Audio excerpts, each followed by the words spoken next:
cuts in, shoots, scores!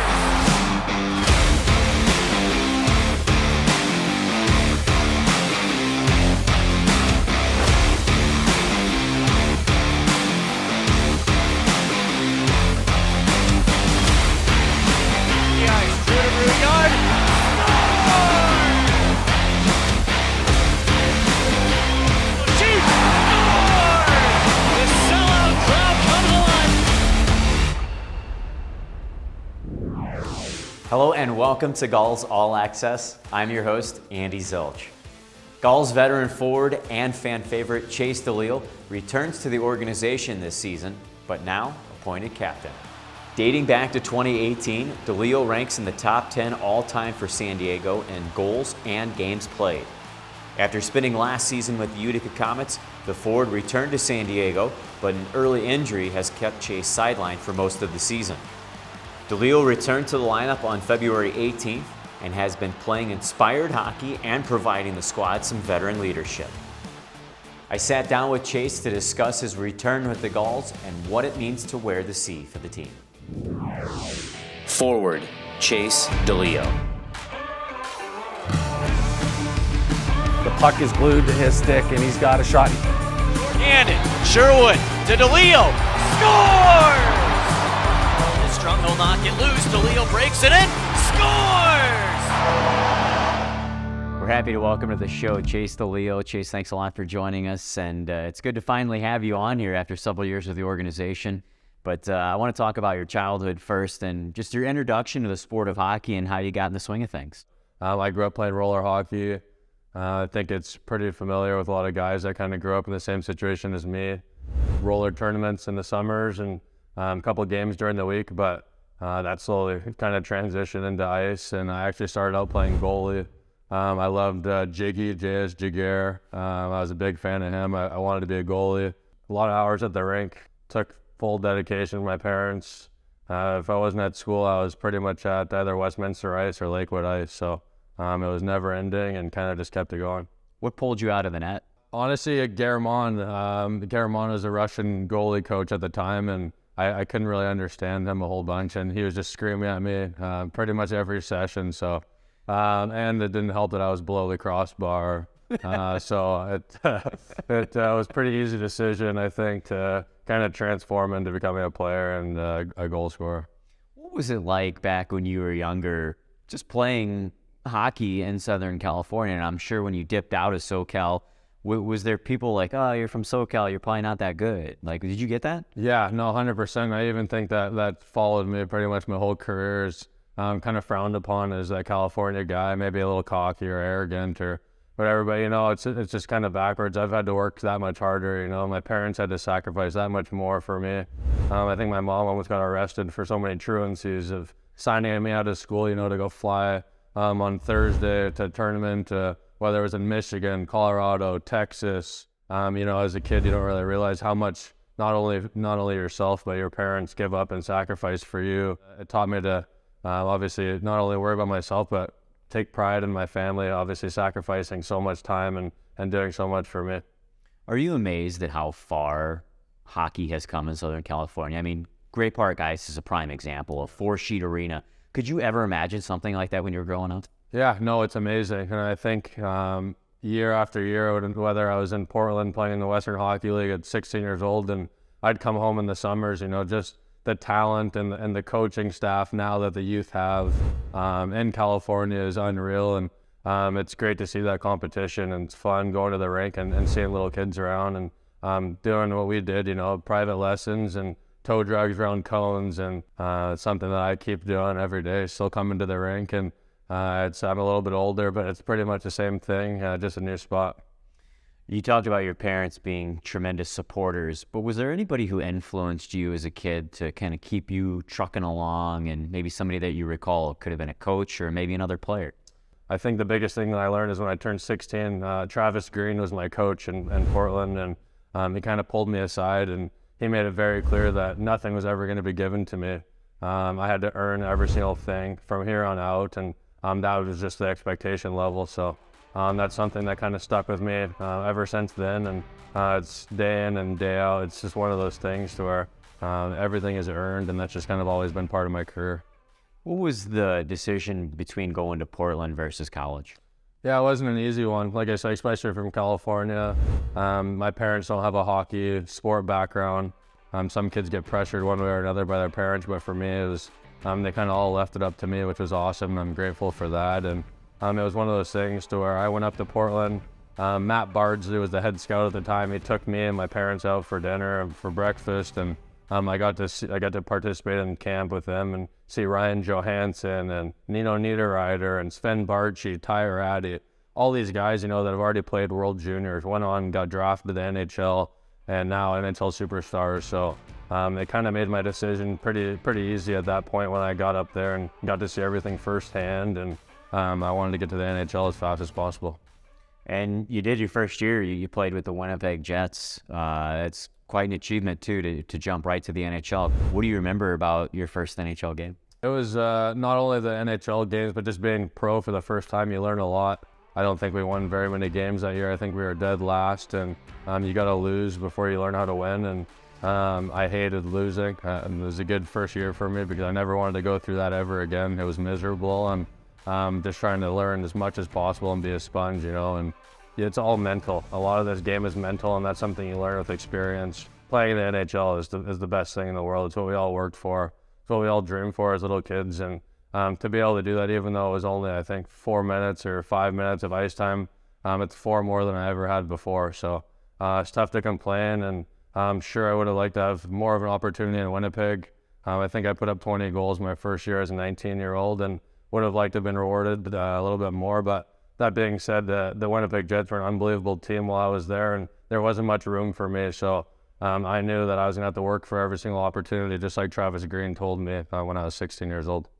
Now, I know your first NHL game is incredibly special, but was it more special to put on the Ducks uniform and wear that? Yeah, absolutely. Yeah, I think it's tough to beat. I know in Winnipeg, my first game was actually against the Anaheim Ducks, which was pretty cool, playing against Getzlaf, and a few familiar faces, which helped me just calm the nerves a little bit.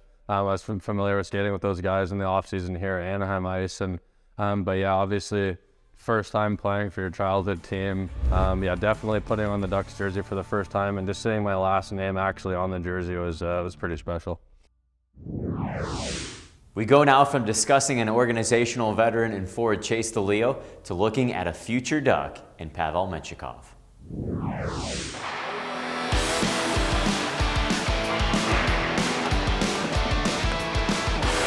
The future is bright for the Anaheim Ducks organization as the team's prospect pool recently earned top 5 ranks in both the Hockey News and the Athletic.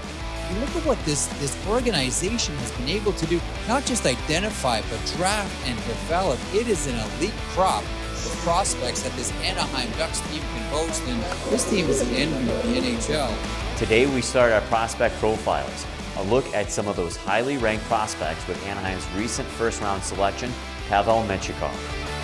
With the 10th selection, the Anaheim Ducks select Pavel Mintyukov. Mintyukov is the 10th overall selection from the 2022 NHL entry draft, one of 4 defensemen to go in the first 10 picks of the draft. The Moscow Russian native became the first defenseman in the Ontario Hockey League's 90-year history to be named the OHL Defenseman of the Month 3 consecutive times. Mintyukov led all OHL defensemen with 16 points in 10 December games with Saginaw. Wants it back to Mintyukov. He scores! What a passing play! Tie game with 15.7 left. His 37 goals since the start of last season leads all CHL Blue Liners. Mintyukov has 132 points since the start of last season, ranking second behind fellow Ducks prospect Olen Zellweger. Pavel Mintyukov, overtime winner! Pavel Mintyukov, a future Anaheim Duck. Coming up, we have Chase DeLeo mic'd up for his first game back in the lineup, right here on Gulls All Access, presented by California Coast Credit Union.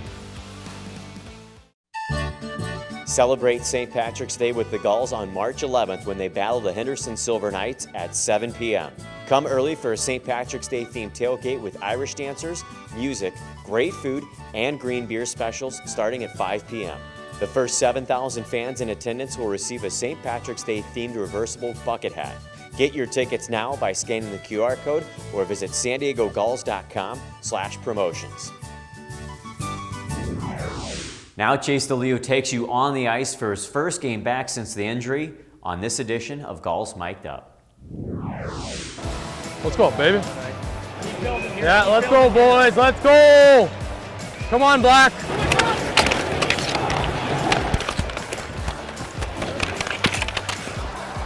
Hell of a shift. Hell of a shift there. Hey, keep playing, boys. Keep going. I'll be cherry picking. Great stick, Glenn. Nice, Michael. Beautiful, Michael. Nice, Michael. Rocco. Keep going. We're good. You come down to me. I'm going to hold on to it for a sec. See what happens. Hey, keep jumping like that. I'll find you. He and DeLeo. DeLeo to Delzato. Backdoor feed.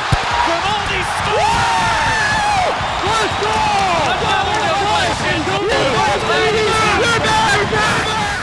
We're back. Let's go.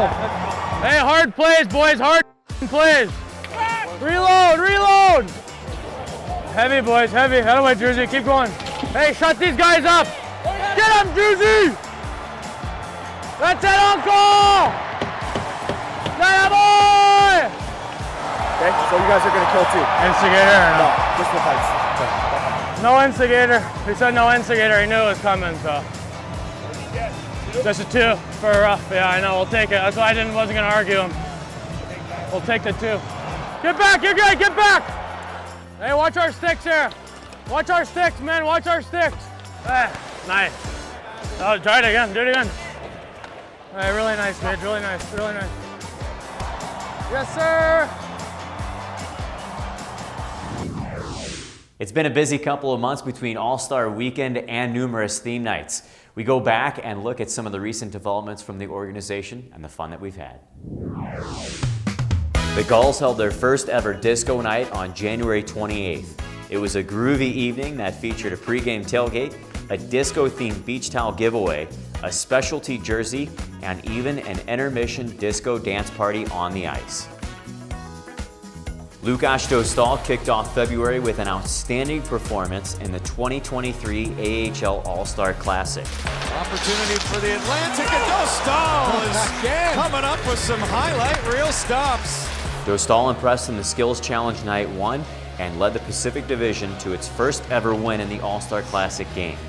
Lukasz was awarded the MVP award for a stellar All-Star Weekend performance.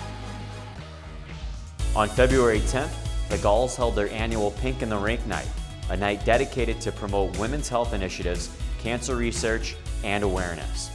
The evening provides an opportunity for everyone in attendance to honor loved ones affected by cancer.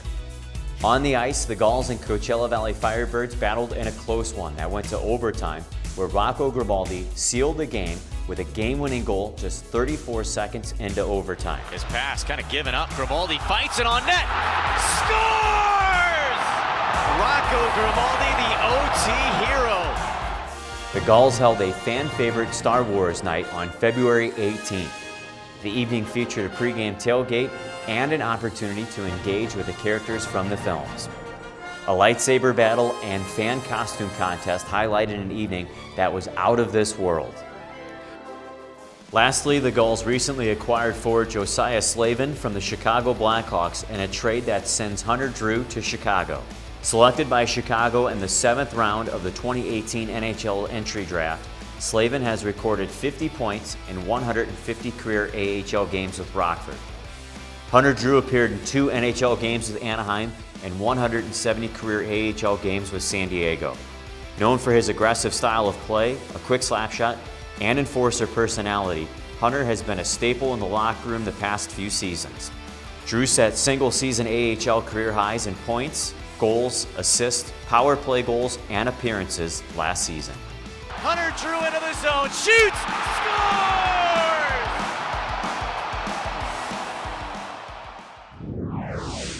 Coming up, we'll have part 2 of our sit-down with Chase DeLeo, right here on Gulls All Access, presented by California Coast Credit Union.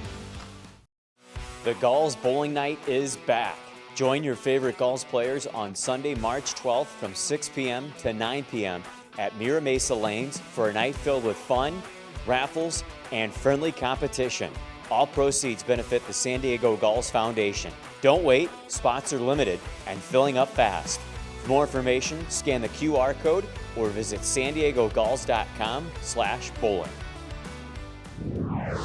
And now part 2 of our interview with Gulls forward Chase DeLeo. My play style, I want to be exciting. I want to be fun to watch. DeLeo breaks it in, scores! Bring that roller hockey mentality. Tipped in, DeLeo all alone, breakaway, scores! I love scoring goals. There's nothing better than scoring a goal, so hopefully a lot more of those to come. Let's go back and talk about the COVID shutdown season and just the year that you had and the experience with no fans in the arena, playing a Great Park ice, and everything that encompassed that season.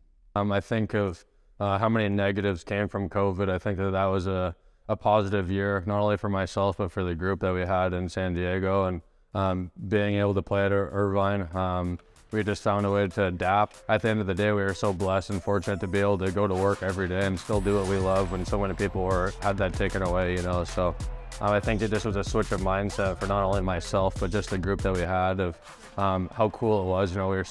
There was no fans, and of course we missed them. They're a huge part of our game, especially America's finest fans. But just being there with your boys and your brothers, still being able to do what we love was special. And getting to play alongside Trevor Zegras and Sam Carrick for a full season.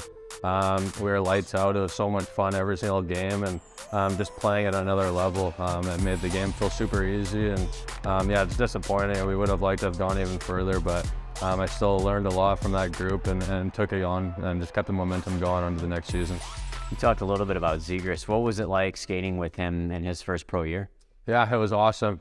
He's a creative player, as am I. I played roller hockey, like I said, growing up, so it's a spectator sport. People want to see plays. People want to see exciting things that are happening, and he certainly does that every single game. And it was fun to play alongside of him and be prepared. Even if you didn't think the puck was coming to you, it was probably coming to you. So I was always ready for it. And for me, being able to play that full season in Irvine was even that much more special. I got to live at home and spend the entire season with my mom, my dad, my grandma, and all my animals in La Mirada. So that was something I haven't been able to do since I was 15 years old. So it was kind of cool being back home, having a pre-game meal with my mom, and just doing things that I wasn't able to do when I left home to go into the Western League.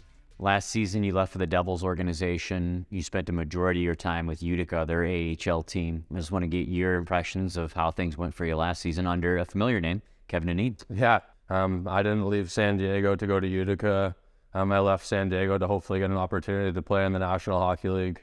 And that's kind of what my intentions were going there. But like I said, going back to Travis Green, to not expect anything. I got to earn everything. And that was my mindset going into training camp. And I wanted to make that team, whether I was the extra guy, whether I had to start on the fourth line. It didn't matter. And unfortunately, it didn't work out that way. And you just got to roll with it, like I said. And I went down to the American League, and having Kevin DeNiro there was a nice, familiar face. And I tried to just do my part and roll every single day and get better and prove that I'm ready to be in the NHL. And going to the off season, had an opportunity to get back out west and be close to home and just keep the script going. The injury that you sustained this year, you and I have talked about this on other interviews. You said it's the longest time that you've ever been away from the ice. Is this the biggest challenge you've ever had to hurdle over? Yeah, it's been terrible, to be completely honest. It's something that I was definitely not expecting and did not have planned by any means. I've been very fortunate my entire career to not have any injury bugs or any trouble. I try to take care of my body and stay on top of everything to prevent these type of things. But next thing you know, I'm in Grand Rapids after they named me captain, and I wake up in the morning and my whole left arm just kind of shut off on me. I didn't really know why or how or what happened, and it was a scary moment for sure, but it was unfortunate. I had to get shut down, and obviously being captain as well, being away from the group and kind of on my own page, and seeing the tough times, the wins, the losses.